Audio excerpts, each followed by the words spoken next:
Il me jette des textes que je trouve formidables pour en chanter d'autres que je trouve de moindre qualité. Donc, qui sont toujours de toi, quand même. Qui sont de moi, mais bon, je suis capable du meilleur comme du pire. Allez, on va s'engueuler en direct. Dave, est-ce que vous auriez fait, vous, cette même carrière, vous pensez, sans Patrick Loiseau, votre parolier et ami? Puisque c'est comme ça que vous l'avez fait. Oui, c'est pas évident. C'est pas évident parce que déjà, bon, je me souviens de moments très, très précis.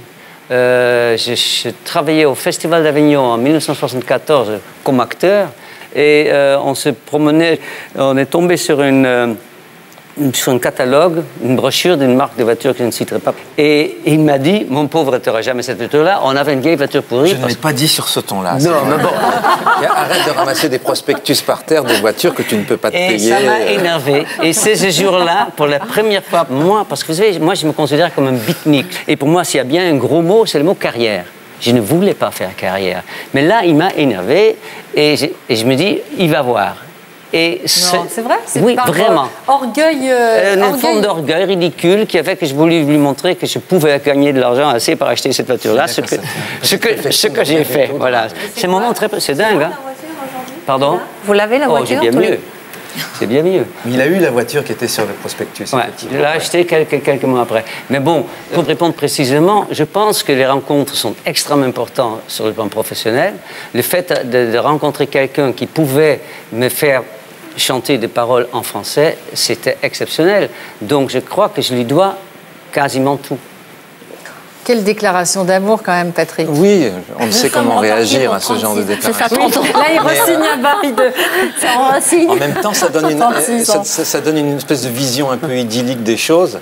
Et ça ne se passe pas toujours comme ça, parce que c'est vrai qu'on est souvent dans le conflit, pas du tout dans la vie privée, ou en tout cas très rarement, mais quand on se retrouve justement dans l'élaboration d'un album, ça ne se passe pas toujours d'une façon totalement harmonieuse. En tout cas, pour revenir à votre couple, certains estiment que vous avez un véritable équilibre, et je crois que c'est votre manager qui parle de personnages de l'ombre, de frustration à ne pas être... De frustration de ma part? Non, pas du tout, aucune. Non, justement, le côté... moi, je n'ai absolument aucune envie de paraître. En revanche, exister à travers des choses que j'écris, oui, ça m'importe. Deux comédiens, enfin un comédien et une comédienne qui vivent ensemble, c'est beaucoup plus dur. Il y en a un qui bosse, l'autre bosse pas, ils sont malheureux, etc. Mais là, c'est complémentaire. C'est pas du tout. Nous n'entrons jamais en compétition. Voilà. Et ça, je trouve que même si la relation n'est pas toujours d'une harmonie absolue, sur ce plan-là, il n'y a pas de confrontation ni de compétition. C'est extrêmement important. Quand vous vous chamaillez, hein, quand vous travaillez ensemble, oui. À propos de l'accent de Dave. L'accent, tout, des milliers de trucs. Il est sans pitié avec vous, là. Ah, il n'aime pas ce que je fais, c'est terrible. Il vient pas me voir, il déteste, il me trouve vulgaire, c'est terrible. Comment ça, il vous trouve vulgaire? Qu'est-ce que c'est que cette histoire? Il me jette des textes que je trouve formidables pour en chanter d'autres que je trouve de moindre qualité. Donc, ils sont toujours de toi, quand même. Qui sont de moi, mais bon, je suis capable du meilleur comme du pire. Allez, on va s'engueuler en direct. Mais... C'est vrai qu'il vous arrive de ne pas être d'accord sur le choix des textes? Bien sûr. Et vous trouvez qu'il a mauvais goût, qu'il ne choisit pas forcément les meilleurs textes? Ça m'arrive de trouver qu'il a mauvais goût. Non, mais son idole, c'est pas moi, c'est François Hardy, alors. Mais je ne suis pas Jacques Dutronc, pas de chance. Compliqué. Cela dit, il a beaucoup aimé mon dernier spectacle, c'est vrai. Oui, c'est vrai. Ah, et qui est en vente en disque live depuis 2 jours. Voilà. Oui, tout à fait.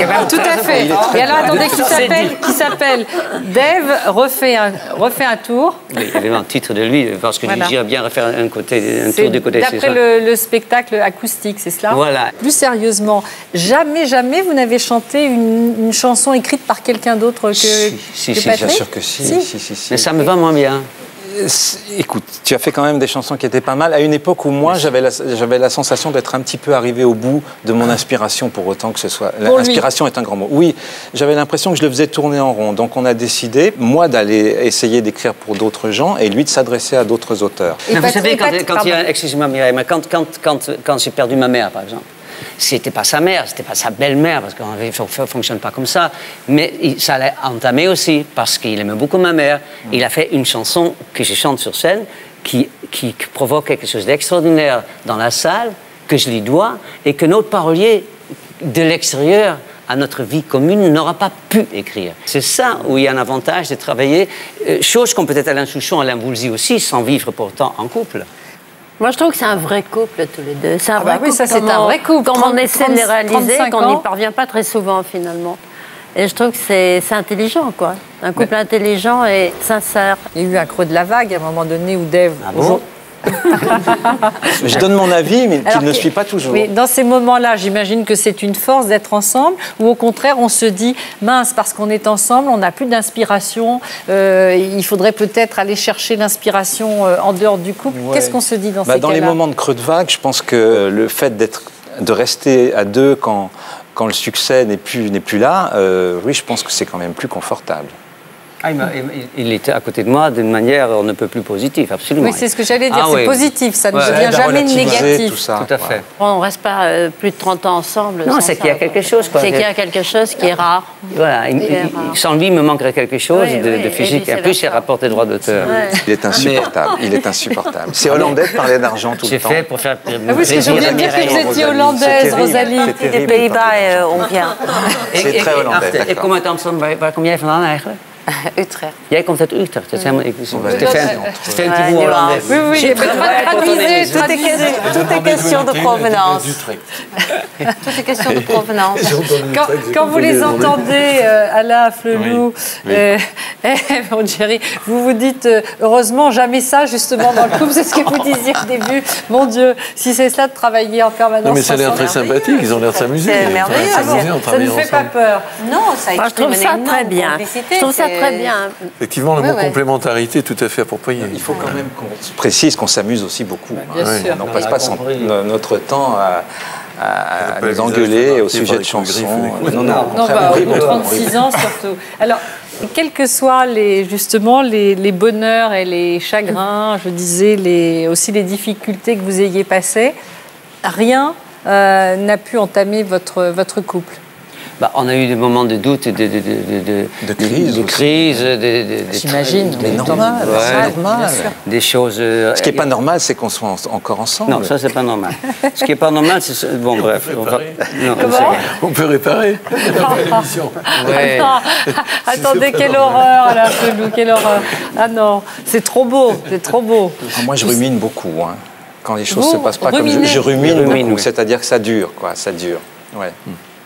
Non, moi j'ai un immense défaut dont je suis bien conscient, c'est que je ne laisse pas la place. Ça, c'est vrai. Je suis du genre au restaurant à commander à sa place. Vous voyez, c'est une image, parce qu'on parle toujours par parabole, m'a dit Jésus.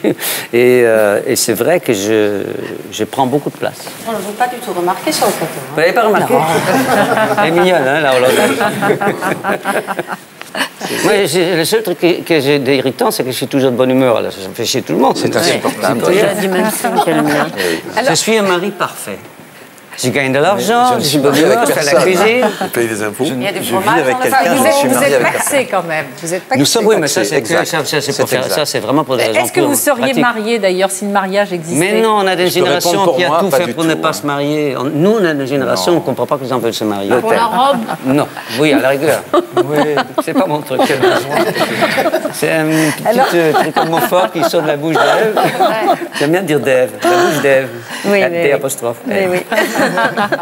Moi, je me demande comment, justement, on arrive à survivre à la célébrité, comment le couple, d'ailleurs, survit à la célébrité. À partir du moment, comme je disais tout à l'heure, qu'on a pensé trouver vraiment le perle rare et l'équilibre dans sa vie privée, etc. Pourquoi vous faites ces yeux-là, Patrick? Non, la perle rare, moi, ça me fait... C'est forcément un mot sur lequel je ne peux que sourire. La perle rare, je ne sais pas.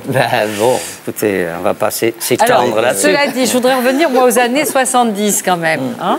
Comment vous avez-vous réagi, Patrick, quand, donc, on a bien compris, Dave, pour faire plaisir à son public féminin, hein, puisque vous avez toujours dit, contrairement à d'autres chanteurs qui plaisent aux hommes et aux femmes, je ne plais qu'aux femmes et il n'y a vraiment pas de justice. Bien sûr. Donc, vous avez organisé, si j'ai bien compris. Oh, je fais plein de fausses fiançailles. Oui, des fausses fiançailles avec les journalistes, avec la maison de disques, etc. Comment vous réagissiez, vous? C'était la règle du jeu, dans la mesure où il était hors de question que moi, je m'expose en tant que compagnon. Je trouvais, en effet... Bon, pourquoi il était hors de question? Mais parce que c'était pas le moment. Je veux dire, c'est l'époque où faire son coming out posait problème. C'était presque la fin d'une carrière. Mais ça a pu être douloureux à certains moments. Donc, des fiancés de passage comme ça qui ne faisaient que défiler, ça laissait supposer aux jeunes filles qui étaient fans de tel ou tel chanteur et de lui, entre autres, qu'elle pouvait être la prochaine. C'était douloureux, demande la dame. Douloureux Douloureux pour qui? Non. C'est pas de cet ordre-là. Non, ni même frustrant. Ni même frustrant. Cela dit, c'est vous, Patrick, qui avez écrit toutes ces belles chansons d'amour, Vanina, Hélène, oui. pour des femmes. Vanina, c'est sa meilleure amie. Oui, Hélène, il y avait toujours une raison. Ah bon, vous cassez tout le... Vanina, elle a 67 ans maintenant. J'espère que ça n'empêche pas les gens d'acheter mon album qui est sorti il y a 2 jours. C'est drôle. Et qu'est-ce que vous allez lui écrire alors, dans le futur, dans les années qui viennent, maintenant qu'il est reparti pour une carrière tout aussi longue? Je ne sais pas. C'est là où on vit vraiment dans l'incertitude permanente. L'avenir est en forme de point d'interrogation et je ne sais absolument pas ce que je vais pouvoir lui proposer comme texte qu'il aura envie de chanter. Donc je ne sais pas, mais j'aurais pu vous faire la même réponse il y a une dizaine d'années. Bien sûr. En fait. Une bonne rupture, finalement, ça vous inspirerait. Qui sait? Une bonne scène de ménage. Qui sait? Pour ne rien manquer sur ma chaîne Ina Mireille Dumas, abonnez-vous et activez la cloche.